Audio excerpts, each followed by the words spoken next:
शायकीन cricket के लिए खुशखबरी, एशिया कप 2025 का बाकायदा शेड्यूल जारी कर दिया गया। पाक भारत टाकरा 14 सितंबर को मुत्तहदा अरब इमारात में होगा।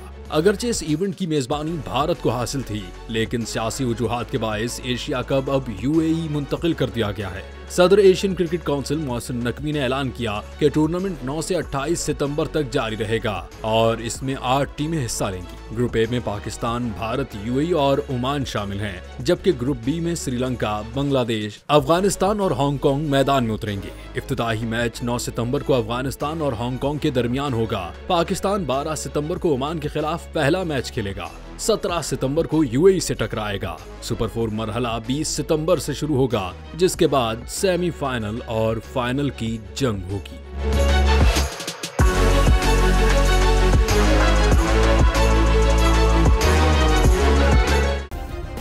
सब्सक्राइब करें और बेल दबाएं ताकि कोई खबर रह न जाए।